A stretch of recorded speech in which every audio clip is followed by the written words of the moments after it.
Welcome, everyone, to the Credible Nerds podcast. My name is Justin, and I will be your host this evening as we talk about and break down Doctor Strange in the Multiverse of Madness, aka Doctor Strange 2, the follow-up to Doctor Strange that was released about 5 years ago or so, but we've had several appearances of Doctor Strange since then in the various Avengers movies that have come since then.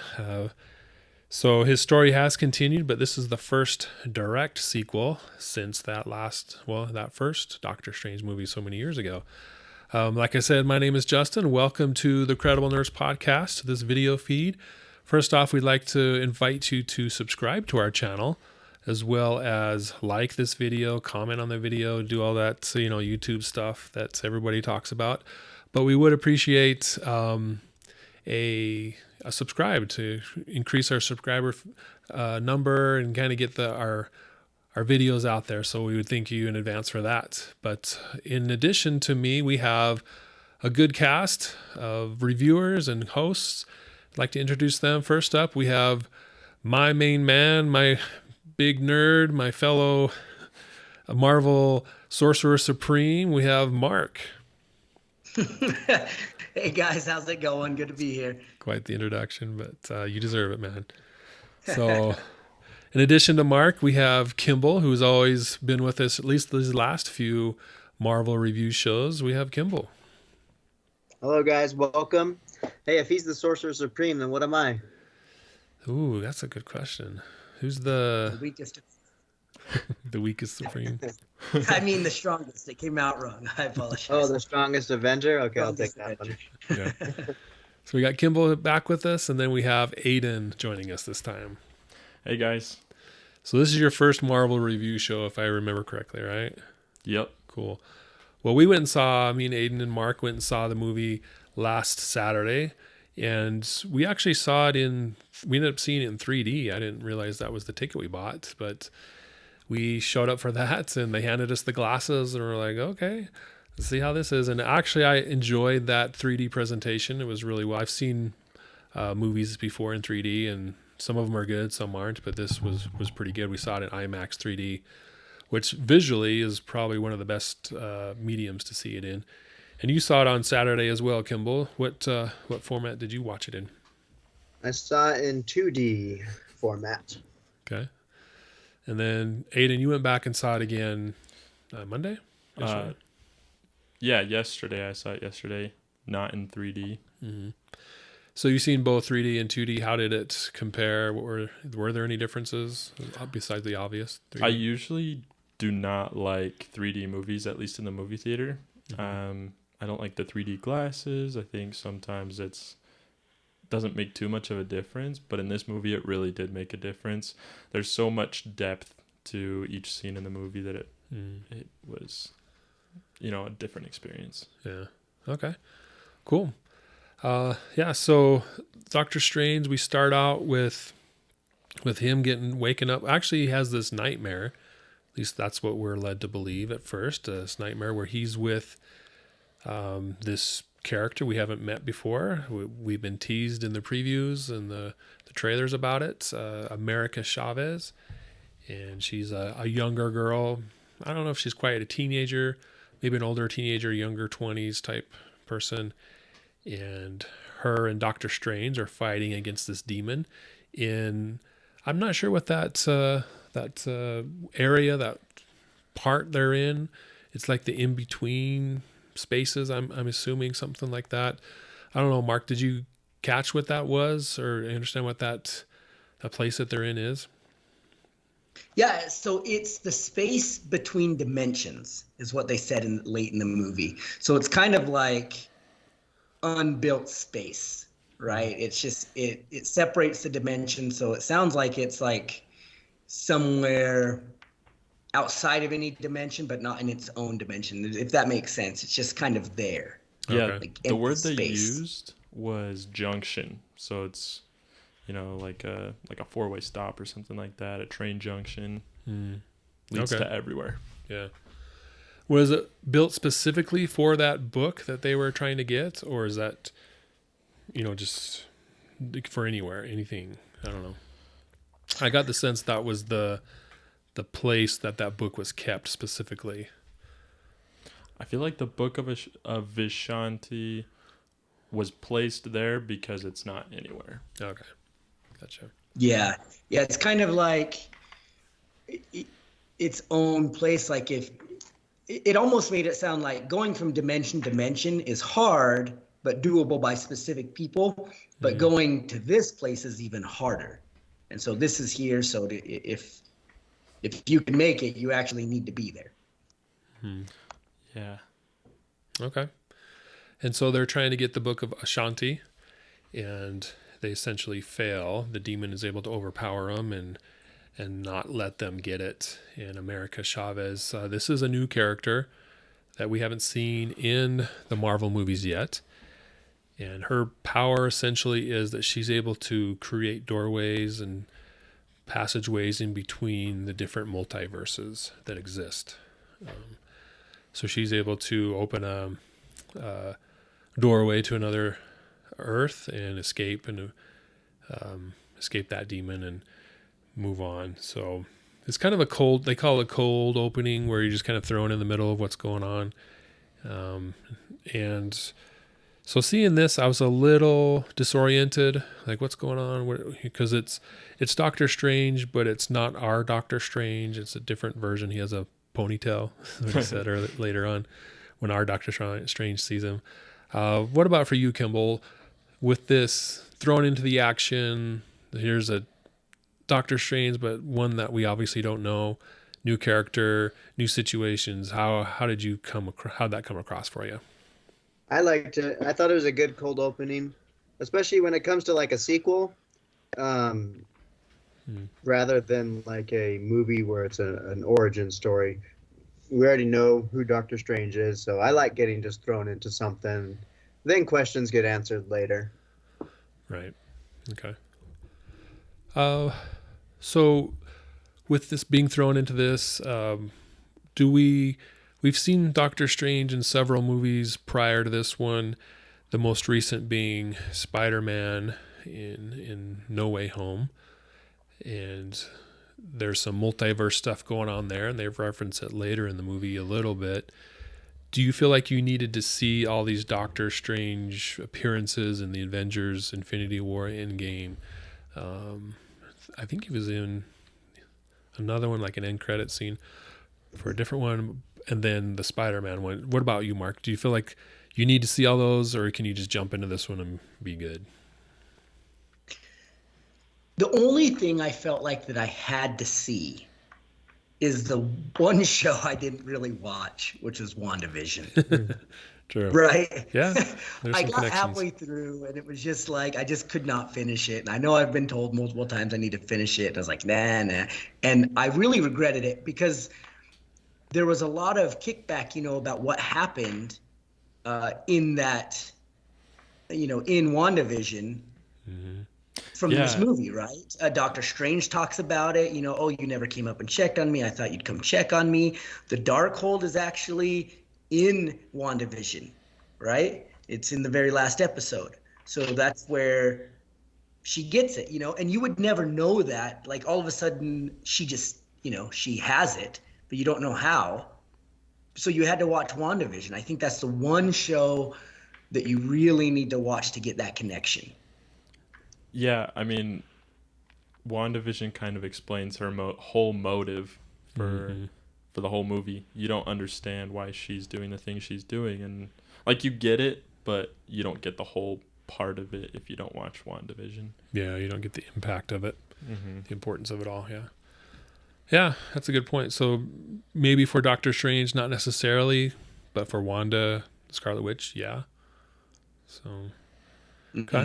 And I think watching the Avengers, Infinity War and Endgame would help you with Doctor Strange's background.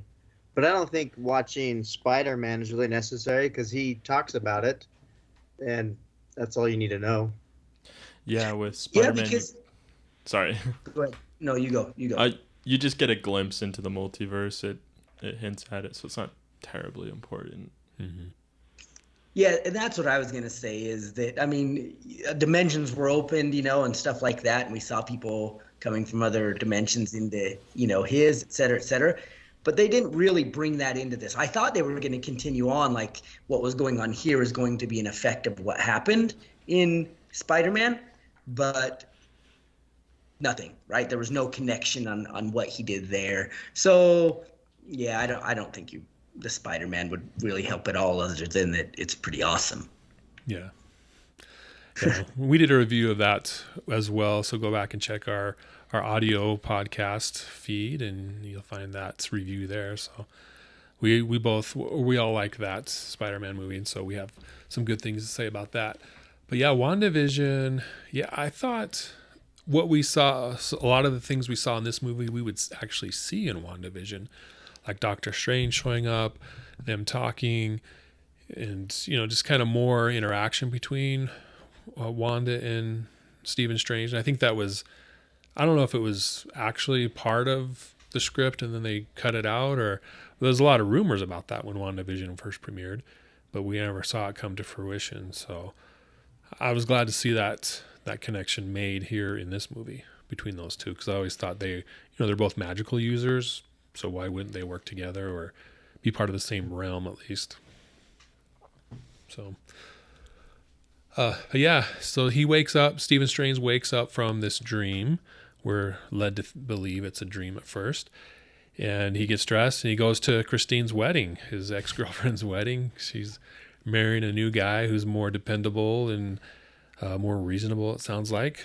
We know Doctor Strange is an A-type personality to the nth degree. And so they just weren't able to work things out.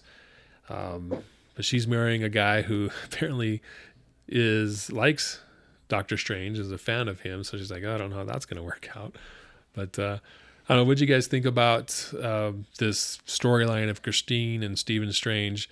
Not only here, but it does appear again throughout the rest of the film. And just a warning: we are going to drop spoilers and kind of jump around the timeline a bit. So bear with us as we do that. But for you guys, what do you think about this Christine Doctor Strange relationship? Mark? I thought it was interesting that it was his fate, because in every universe he's never with Christine. Even what, Chavez, what's her name? Chavez, what's her name? America Chavez. I guess says, oh yeah, no, you're not worth her in this year. No, you're not with her. Like, it just seems like that's his fate, is to just not be with her. Like, even in the one where it looked like they were going to work together, he dies, right? So he never gets to be with her, and that's just the fate. That's like the reaction of him being, the consequence of him being Doctor Strange. He just cannot be with her. So I thought it was pretty cool how they stayed consistent throughout the universes and how that kind of connected, and that he had to face his happiness. He can either be happy with her or he can be Doctor Strange, but he can't be both. Mm-hmm. And, because he can't be the one holding the knife, right? And when he's Doctor Strange, that's what he is. So I liked it. I thought it was on par. And I think anybody that's ever had a terrible breakup or a love that you can't have or whatever it is knows those feelings, right? Knows like what he's going through to sit there and stand at someone's wedding, right? I mean, that's crazy, but I liked it. I enjoyed it that there's a consequence to being a superhero. Yeah, that's a good point.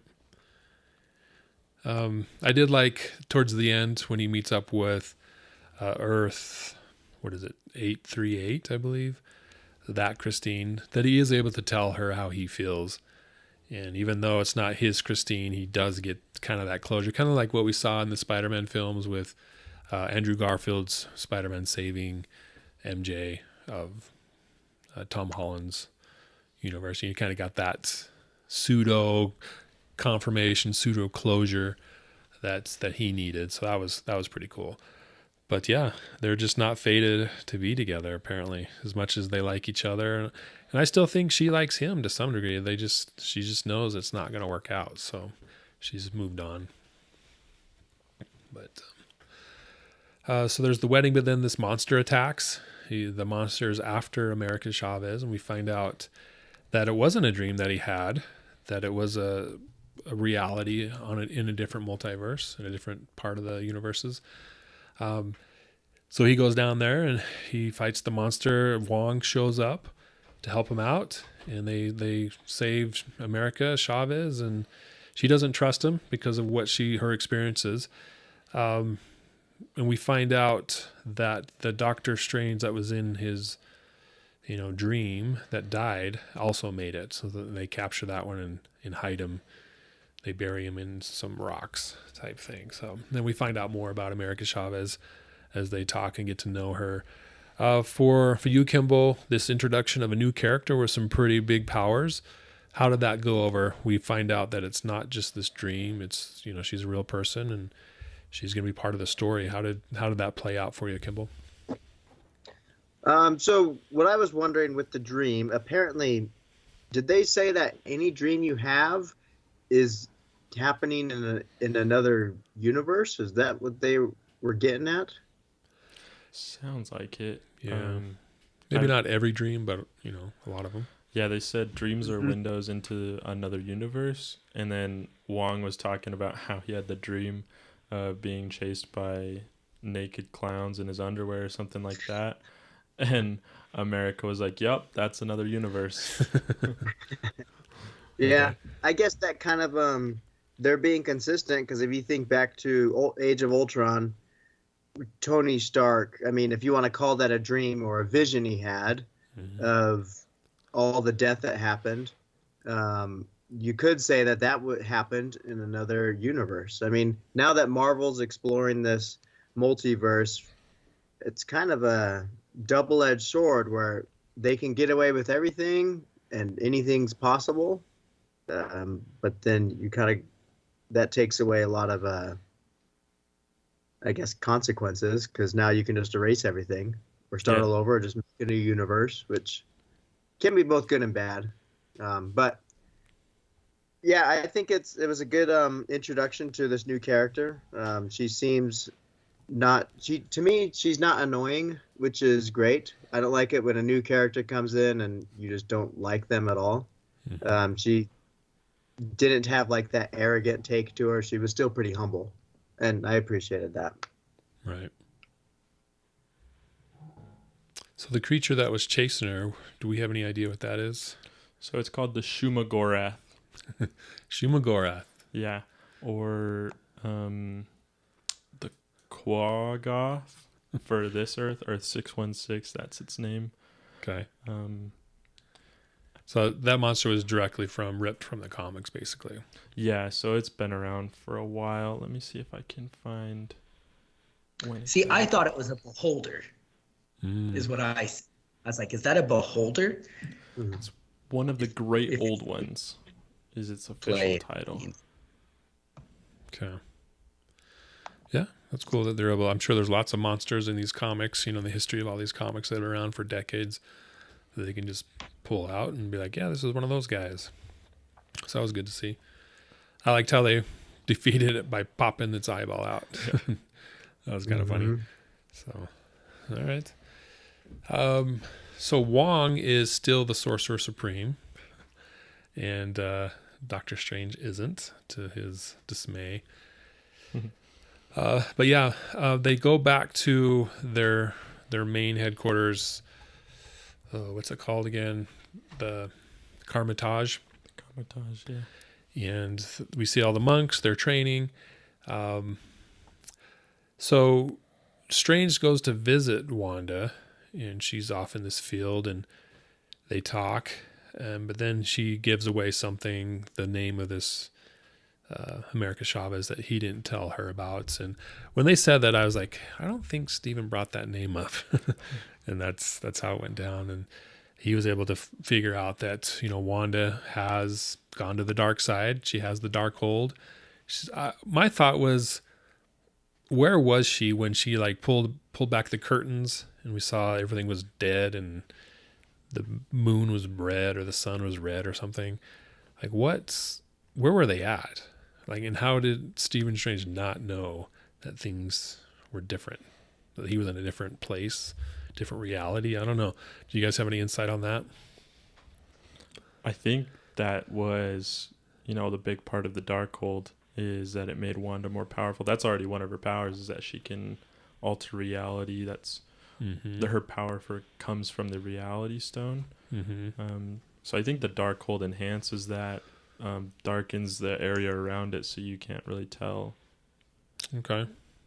So maybe like in WandaVision, when people went into the city of Westview, it was a different reality, but they didn't know. They walked right into it and didn't see what was around them, didn't know where they were at. They just thought they were continuing along that road without knowing that things changed, maybe. Okay. Yeah, that's a tough one. I mean, it was corrupting, like the land was corrupted, right? Yeah. But it had to be somewhere. Yeah. Right? Like, where was it? Somewhere on Earth. Montana? And he went there knowing she was there. Yeah. So, yeah, it's kind of weird. That's a good question. Kind of a little plot hole-ish, but I don't know if it's so important Yeah. that it matters. The only problem I had with this is it seemed really juvenile, really, I don't know, like 15-year-old comic book, that it's like, you never told me her name. Yeah. You know what I mean? It was just kind of like, I get why they did it. She had to get outed somehow. But with all the power Doctor Strange has, you could have done something neater to do that, like he starts to see corners of it and then he breaks it open or something, realizes something's wrong and breaks through it himself. Instead, it's like this really weird slip up, of like, she's taking demons and all this power, but dang it, she can't hold her story straight and mentions the girl's name. Like, come on. It's just, that's the only problem I had with this whole scene. Yeah, that's a good point. We've seen that trope many times before, so it's not very original. But again, like you said, not that big of a deal really at the end of the day. So she warns him, hey, I'm coming for America. You can give her up to me willingly, or I'm going to come attack you guys and take her anyway. And so he's like, okay. He heads back to Carmitage. He had told her where they were at. He heads back there, warns Wong. They get all geared up to face her. She shows up flying in the air, and she again warns Strange to give her up now or face the consequences. And there's this big magical duel because Strange, they don't want to give her up because they know that once Wanda takes America, that she's going to use her to do the same thing to all the multiverses, to take control of it through the Darkhold and her powers. So there's a big battle. She ends up destroying a lot of Carmitage and killing a lot of the different monks. I don't know, Kimball, what'd you think about this magical duel that they had around Carmitage and how all that went down? It was cool. It kind of reminded me of Harry Potter whenever they're Hogwarts is getting attacked and they got that bubble protecting it. Then eventually it gives way. Or like in the Battle of Wakanda and Infinity Wars, it's kind of similar with that. I mean, when the scene was playing out, it's like, okay, that Wanda's going to make it in there and going to destroy everything. And she did. So there was no like sense of, ooh, maybe she'll lose. I mean, it was kind of obvious what was going to happen. But I thought the magic and the CGI scenes were pretty cool. Those are always fun to watch. But I felt bad for all those innocent monks that died. It's like, man, that's just. I mean, she's like a really bad villain now. She went from being a good person to it's like, you can't really justify anything that she's doing anymore. That's a good point. Because at the end of WandaVision, she felt bad for this thing that she did to influence the lives of all these people in this city in a negative way, and I think she killed some of them, and just really tortured a lot of them. And so she felt at the end of the series, she felt bad for it. But here we are, the next film that she's in, it doesn't seem like she still feels that way. She's bitter about losing Vision, about her kids not being real. And that's another thing I wanted to get into is where at the end of, huh? Yeah, exactly. Where's the white vision? That was a big thing of WandaVision and what he transformed into, his character arc, I guess you could say. Where was he? I was fully expecting him to show up at some point towards the end of the movie and have some impact or influence with that.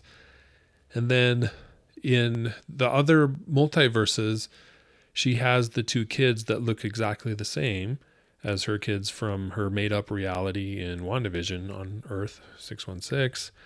And who's the father of those kids? Is it Vision? And where was the dad in those other universes? Where was Vision dead as well? Or kind of where was the consistency there? I don't know, do you guys have any thoughts on that? I think it's hard to say that, like, where Vision would be in Earth 838, which is where they go. Because in the Illuminati, you see Ultron in its perfected form. Iron Man made Ultron and it failed. And then Vision was kind of the result of that. Mm-hmm. So if you see a perfected Ultron in here, then how did Vision come about? And then in that case, how did Wanda have the same exact kids without Vision? Yeah. That was my thoughts. What about you guys? Anything stand out to you? Or again, doesn't matter because that's the plot of the movie, basically. So, but if it is the main plot, you think they'd have it pretty nailed down as far as those things. The only thing I thought that was just strange is in order for her to be the mother of these kids, she would have to go to another dimension. Okay, good. She's just going to kill herself in another dimension? She's just going to show up and be like, sorry, I'm going to murder myself in this dimension to be these kids' mom, right? And we saw she couldn't do it, before, right? When she tried to kill that one. And I don't know how that makes any sense. Like, I'll just kill myself and all will be well. And you know what I mean? It just is so strange, like that would have to happen in order for her to have those kids. And it's almost like she doesn't think of it in the movie, which makes me realize none of the writers thought about it either. Like, wait, we should think this through. She would actually have to go kill herself to ever be the mother of her kids. Mm-hmm. I wonder if it was more of like in her mind, like she's so focused on her being the mom of her kids, like that just consumed her to the point where she's like, well, I'll just figure that part out when I get to it. Mm-hmm. Yeah. Yeah, I'll co-parent with myself. Yeah. But again, where was Dad? Where was Vision, right? And if Vision doesn't exist, like Aiden pointed out, who's the dad? Jarvis? An old Jarvis? So. Anyways, just some thoughts that I had. Not really affecting the movie, like overall experience for me and how I liked it. But if I'm watching the movie and that's what's going through my mind, that's kind of, I don't know if it's a problem, but it's, something that they have months to prepare and, fix things and rewrite and re-edit and all that stuff. So why can't they figure that out in that meantime? So looks like we lost Mark's feed. Yeah, there, I Mark? don't see you. Okay, let's get into it. All right, so yeah, some stuff to think about, but this movie, Doctor Strange in the Multiverse of Madness, was directed by Sam Raimi, I believe is how you say it, and he's done various horror movies. I think it was Dawn of the Dead or Day of the Dead. He's done, he has a horror background in some of his movies, and this film definitely was more horror centric than the comedic laugh jokes. I mean, there were some, but it was a different feel than the Marvel movies that we've seen in the past. I compare it, and I think Mark, you brought it up while we were watching it, that this has more of that New Mutants feel to it, where You know, that was a horror type movie with some creepy things, I guess you could say. It was kind of a darker film, and this had that same vibe to it. So what'd you think of this change in the tone of Marvel movies that we got in this one, Mark? I 100% liked it. I have a hard time watching superhero movies with amazing, happy superhero endings. Right. All the time. All the time. Like, not everybody is Superman. Not everybody can just break in, grab the bad guy, and bring him home, throw him in jail, and everyone goes home happy and, has dinner together. And so I liked that there's going to be times that the good guy doesn't win, or he has to make bad choices, right? I mean, time and time again, the pathway to hell is paved with good intentions. And we saw this, right? Look at the Doctor Strange from Earth 838, right? Mm-hmm. He made what he thought were good choices until he was the bad guy, right?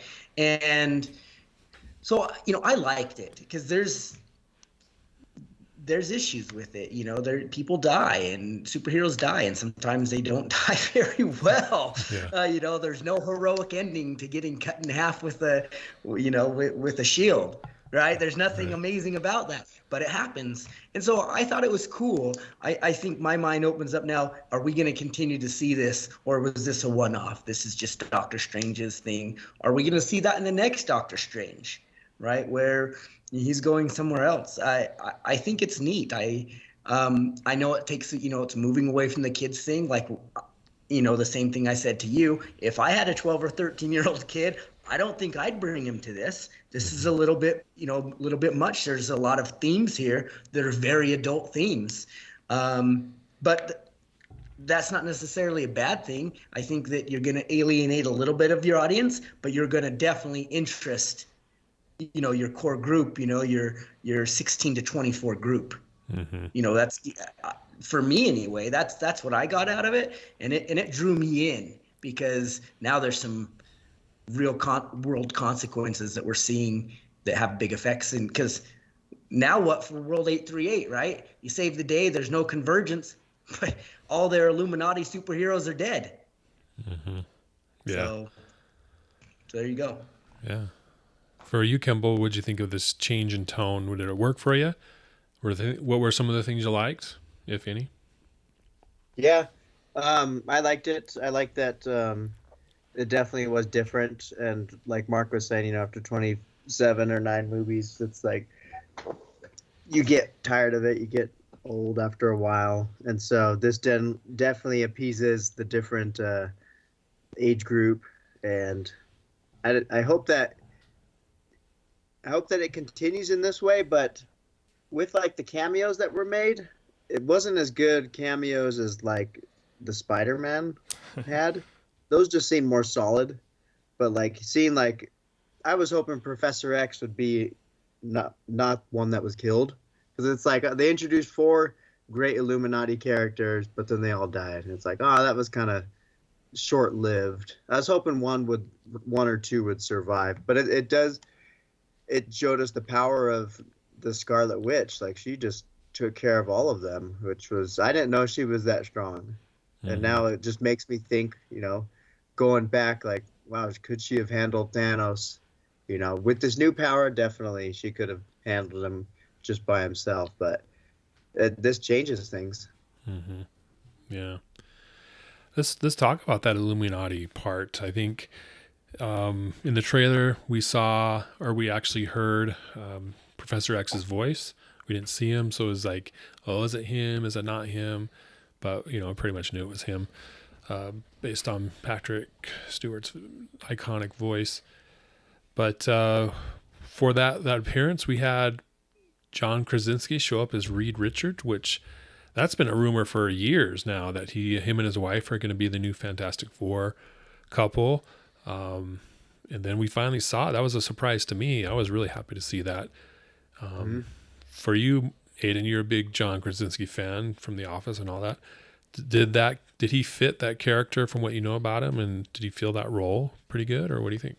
He needed to be a superhero sooner. Yeah. I thought he was really good. Okay. Yeah. For you, Mark, what you know about Reed Richards, was that a good cameo? Did you like it? Yeah, I don't know too much about Reed Richards, as a character. I know he's, Fantastic Four and all that stuff, but I thought it was cool to see him.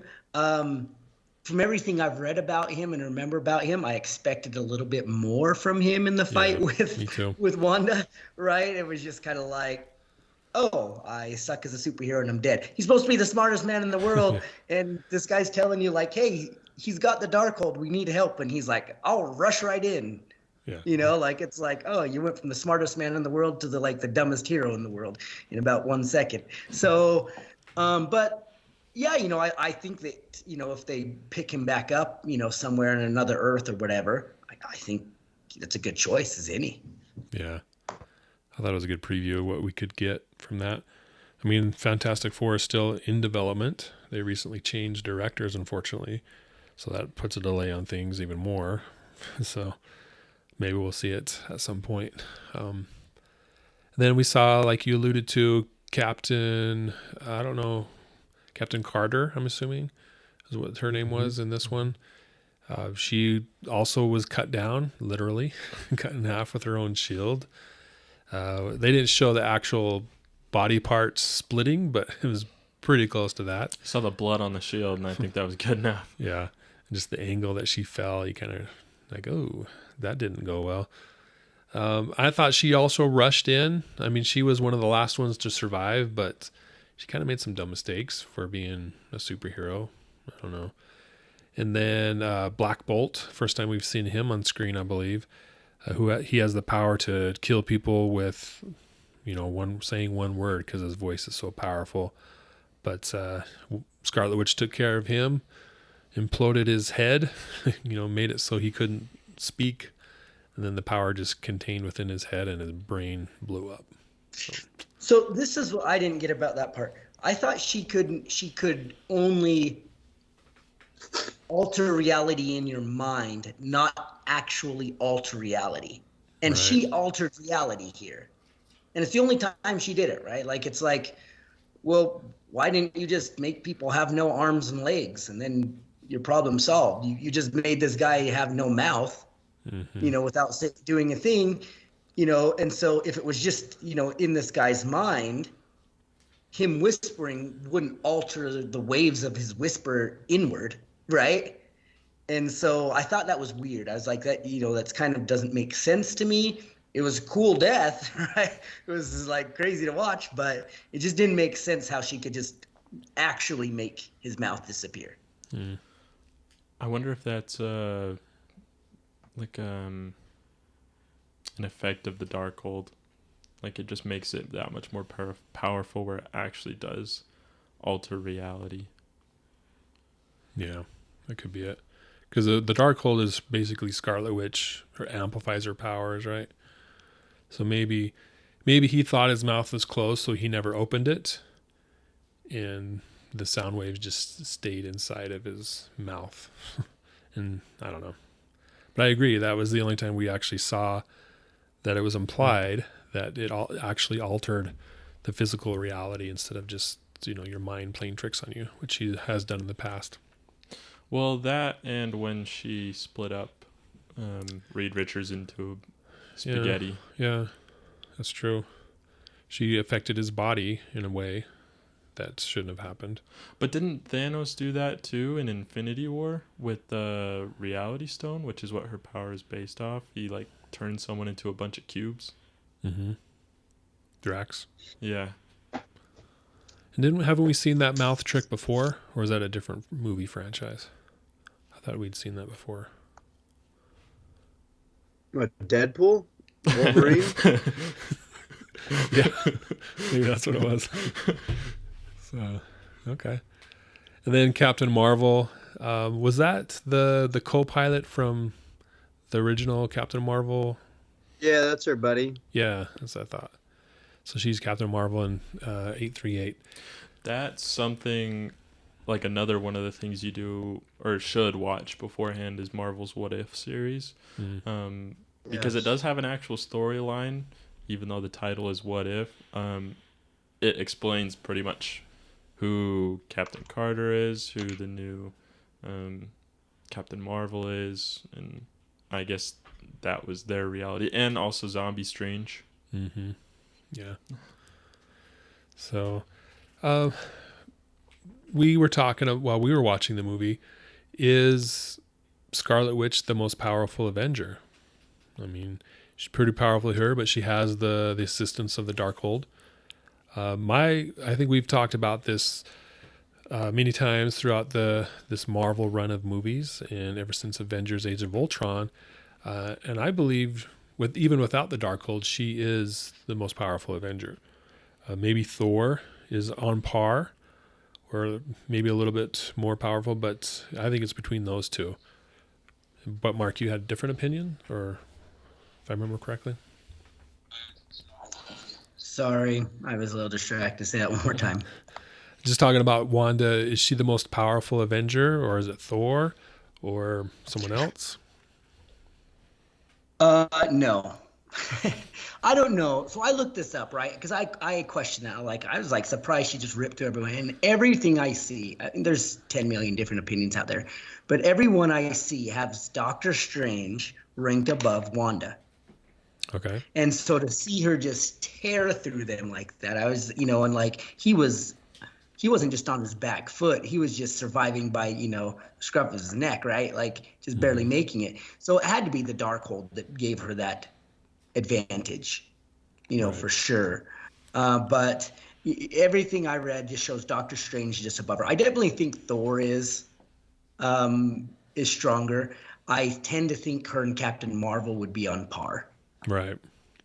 Because her power comes from the which stone? The purple one, I believe. Okay. The Space Stone. Who? Captain Marvel? Yeah. Yeah. Yeah, from the Tesseract. Yeah. Okay. So, yeah, they're both their powers are based off direct infusion from one of the Infinity Stones. So they're probably pretty even. But in this fight that they had in the 838 world, she had the Darkhold, which was allowed her to defeat Captain Marvel. But yeah, that's always an interesting conversation on who's the most powerful. And Doctor Strange ends up winning. So, but as far as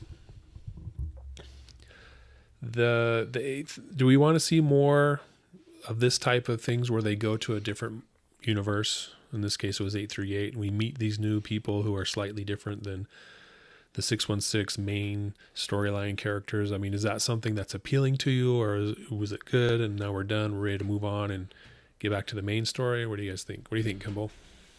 I like it. I think if they did do this, I would like it if they took the ball and just ran with it. We see a series of, going down this universe and just following it for a while instead of just getting a glimpse and then coming back to our universe. Like, let's take that and run with it for a bit. It reminded me a lot. I don't know if you guys have ever read the book Dark Matter. It came out a few years ago, and it's about the multiverse, essentially. And I think it's going to be a Netflix series. At least that's what I'm really hoping for. But I want to see them not just touch on these different worlds. I want to see them go down it and explore it. Like, let's see how far they can take this different Captain Marvel or this all those other characters they just introduce. Yeah, I agree. Was it cool to see Professor X, though, show up with his yellow chair? Always. Yeah. Mm-hmm. Do you think that'll start to bring in more X-Men characters from now on?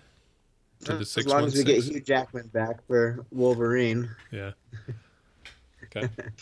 I think it opens the door in a way that like they can be like, wait, there's a Professor X on this world in Illuminati. Does he exist here? Mm-hmm. Yeah. Right. And so then that's a way to bring him in. I actually think that they kind of are closed the door to keep doing that by introducing these convergences. Mm-hmm. Right. In a way for be like, look, if you interact too much in another world, there's going to be convergence. Your realities are going to crash and then everyone's dead. So don't do it. Mm-hmm. Right. Basically is what they were saying. Right. So don't do it. And so now, like, I'm wondering, is there going to be some type of weird convergence with 838 now? Like, will we see more of their world, but just 838? Because I think, you've altered a huge course of their reality by killing their leadership, their hero leadership. And so what now? And not only that is you've furthered it, your interaction with other universes by destroying the Darkhold in all universes. So, I think that they can do some stuff there, but at the same time, I wonder if it wasn't a way for them to kind of contain it or close the book slowly on it, right? Because like you said earlier, I think, Kimball, right? Like, now there's no consequences. You can do whatever you want, right? There's a million infinity realities, and you can solve any problem that way now. And you have America with you who can take you to those realities. So I don't know.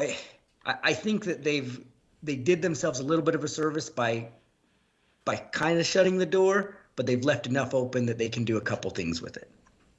Okay. Yeah. So America Chavez, she's the only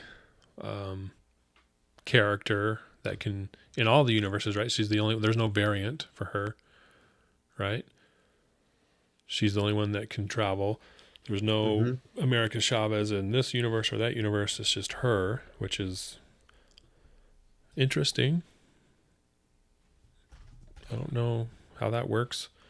But how does these concepts of the multiverse and variants, how does Loki tie into all that? Because I think that's the most, outside of WandaVision, that's the most direct relation as far as these shows, these Disney Plus shows.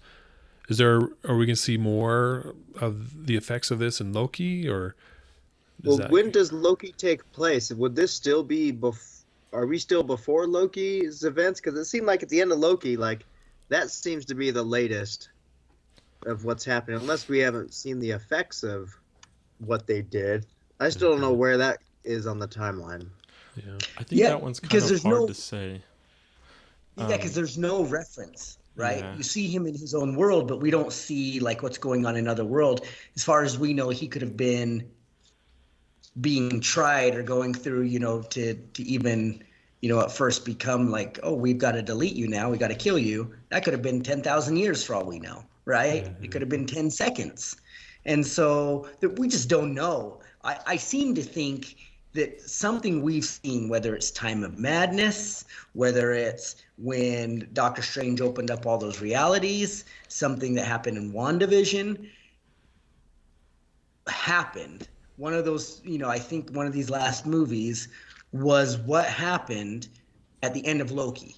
When that bad guy, whenever, I can't remember his name, he's like, I can't see beyond this. I can't see beyond this point. Something happened that changed everything. And it could have been in any of those films. Could have been WandaVision, could have been in the last. We don't know until they tell us. We can guess till to the end of the day, but something happened. And so I think the end of Loki coincides with the big event in one of these three, shows or movies.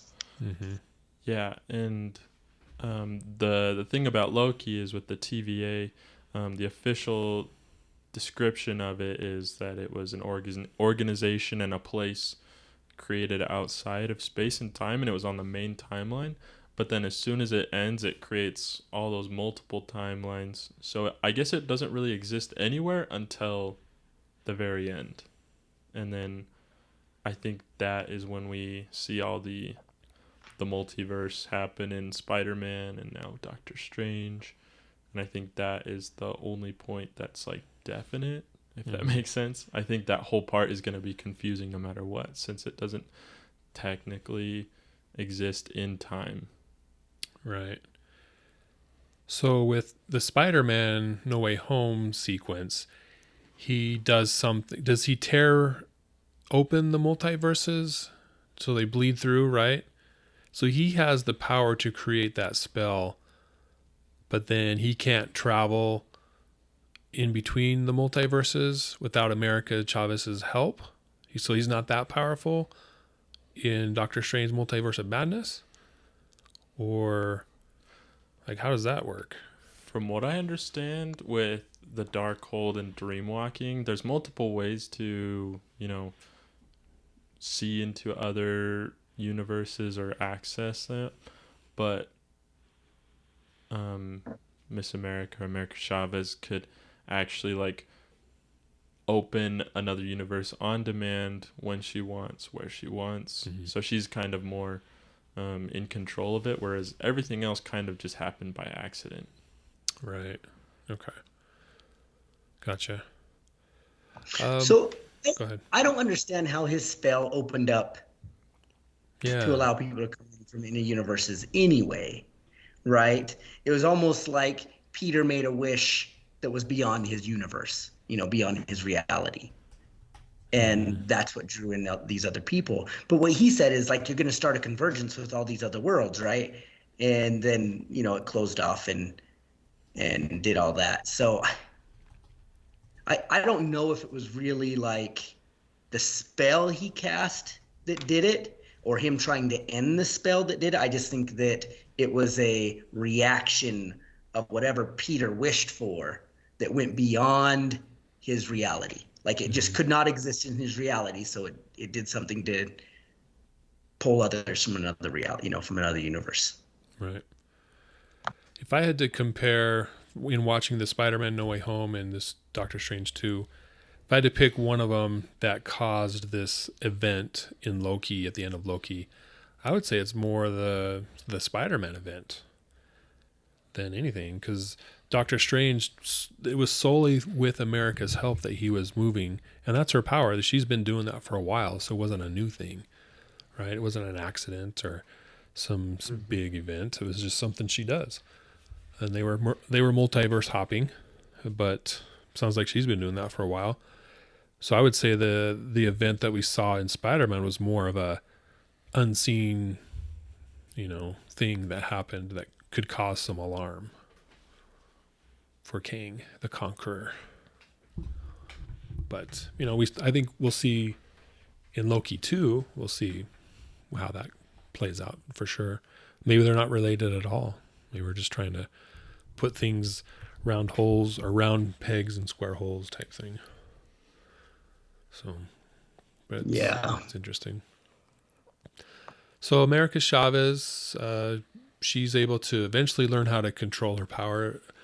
At first, it just seems like when she's scared, her escape mechanism is to open these holes and escape from the danger that she's in.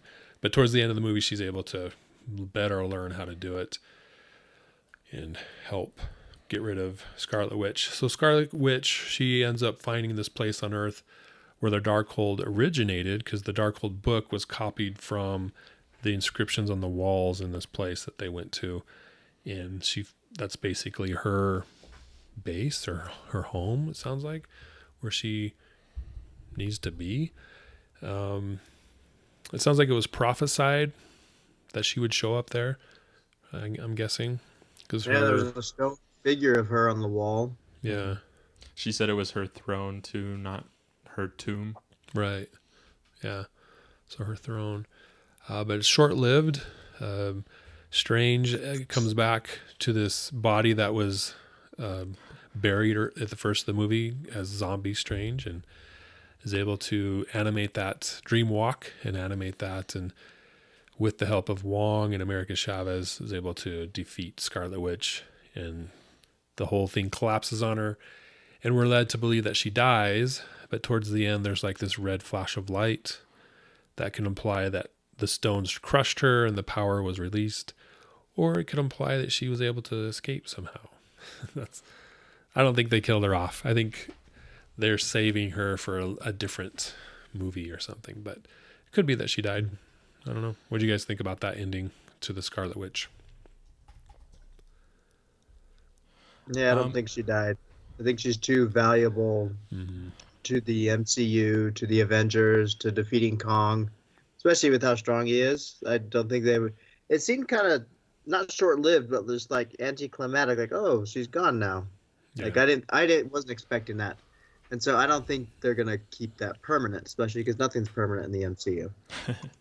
Especially not with the multiverse now. Yeah. Okay. Uh, let's see. How did America end up? She ended up back with Wong and training at Carmitage, right? Mhm. She's going to stay on Earth 616 for a while at least. Her and Strange say goodbye, and Strange goes back to his place, and he wakes up, gets dressed, goes for a walk, and this third eye appears, and it appears like it's pretty painful that this third eye manifests itself. Do you guys have any background or thoughts on that? How that all of a sudden that's a thing for him now? It's the Eye of Agamotto in the comics. That's what it's called. Well, when Doctor Strange is fighting Evil Strange with the Darkhold, Evil Strange says that it comes with a heavy toll or heavy price or something along those lines using it. And we saw that it corrupted Wanda and corrupted him. You saw their black fingertips, and then also you see the third eye on Evil Strange. And I guess we kind of assumed that that was either just, him, or it was an effect of using the Darkhold for an extended period of time. That was a cool effect, by the way. Yeah. But also at the same time, like he uses it once. That's the only time he uses it that we see on screen, at least. And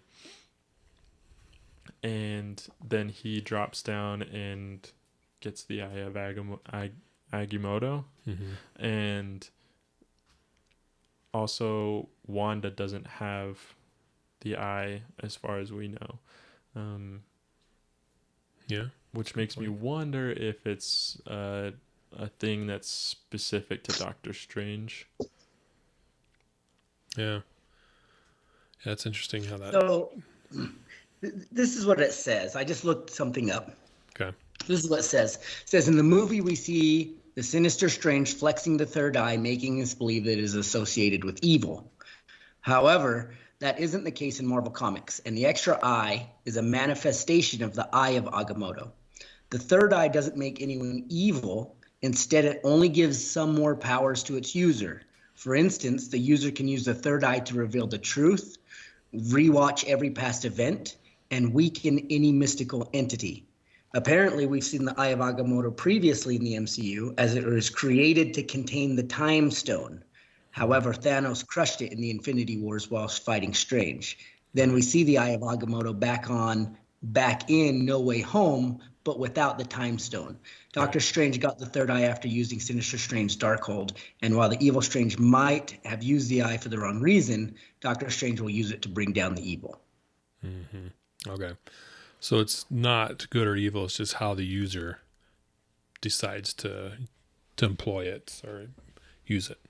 Which makes sense because at the very end of Doctor Strange, in the end credit scene, we see that person come and say that there's been what was it called again? Congruent? No. Convergence. Convergence.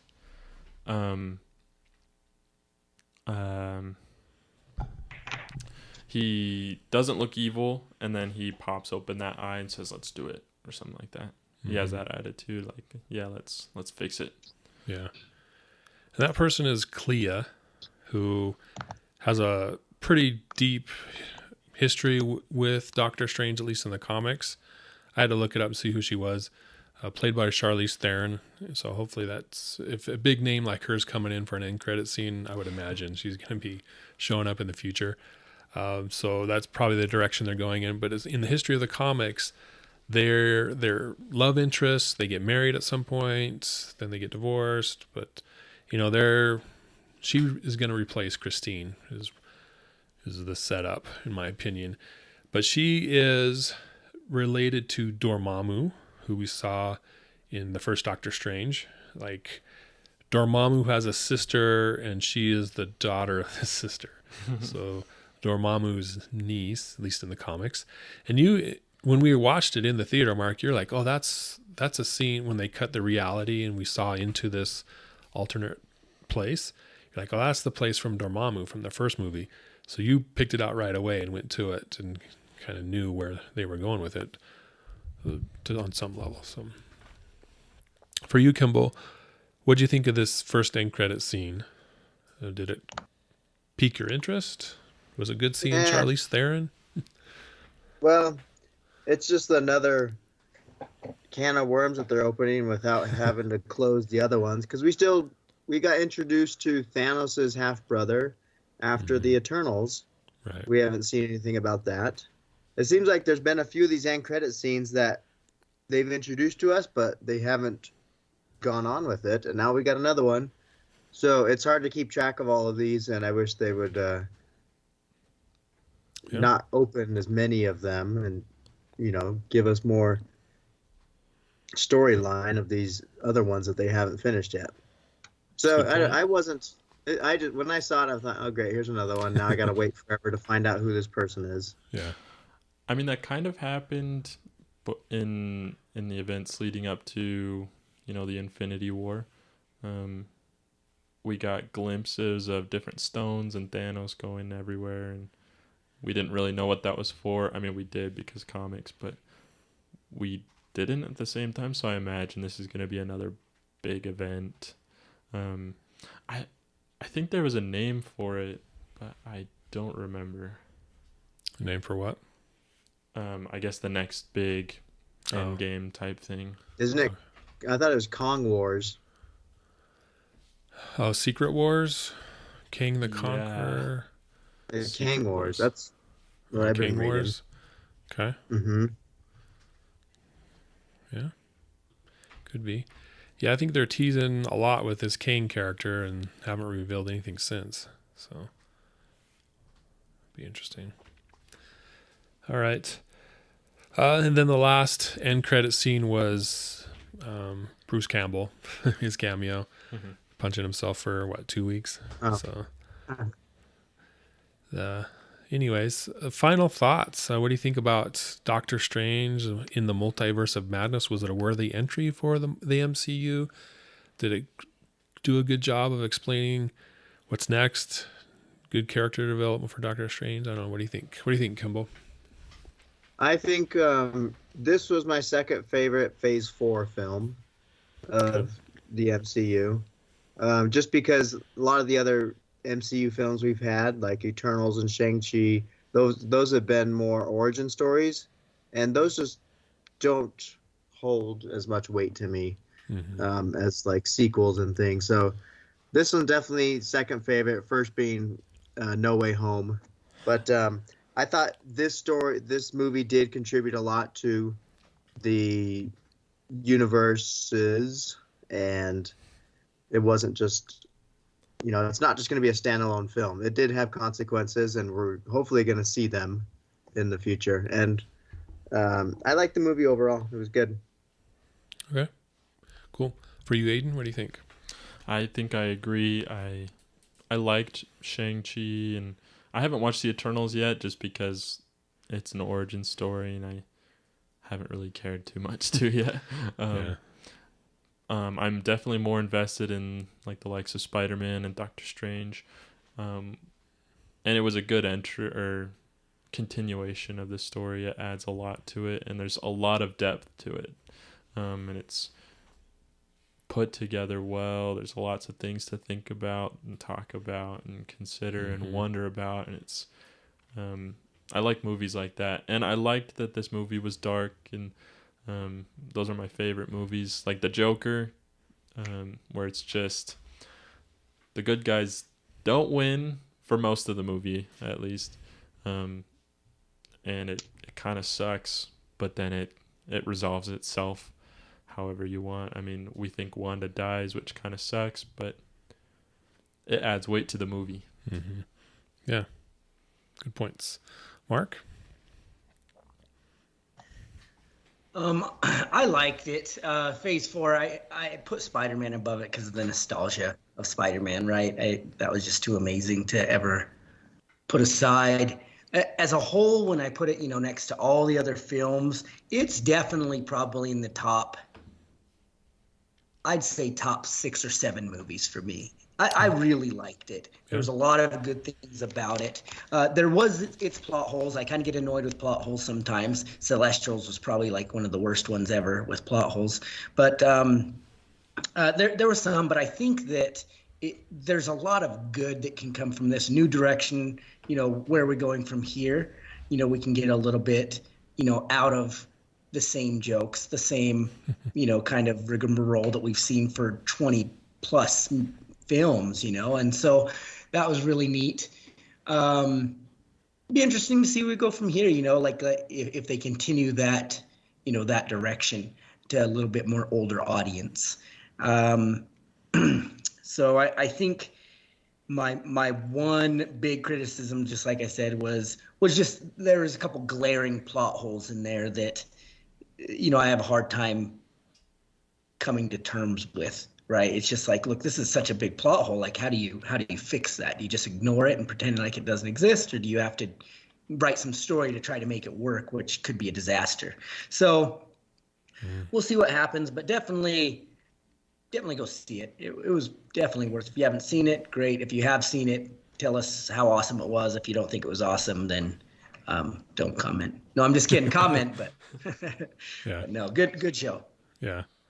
Yeah, I agree with you guys. Like the new tone. I don't want to see every movie be a horror or dark, but a couple more here and there would be good. For the reasons you guys mentioned, I thought it was definitely one of the better ones recently. I enjoyed it. But upcoming Marvel movies and Disney Plus shows. Miss Marvel is June 8th on Disney Plus. The series, I believe. And then Thor, Love and Thunder, July 8th, 2022. There is a Guardians of the Galaxy Christmas holiday special later this year. Black Panther, Wakanda Forever, which is part 2, November 11th, 2022. And then She-Hulk on Disney Plus, the series coming out later this year as well. So that's 2022. And then Ant-Man 3, Quantumania is February of 2023, and then Guardians of the Galaxy 3, May 2023. So that's the next year for Disney movies. Thor looks good. Black Panther, Ant-Man, I think are my favorite ones to look forward to. But we will review those as they come out. We will do what we do with the Marvel movies. Check out our previous Marvel reviews, starting with Captain America, the First Avengers. They're all on our audio podcasts, so check out our audio podcast feed for those, as well as other nerd movies and books and all that stuff that we talk about. Go to tcn.fm for all our audio podcast shows. So we want to thank you guys for joining us once again here on the Credible Nerds podcast. And once again, definitely subscribe to our video, our channel, like our video.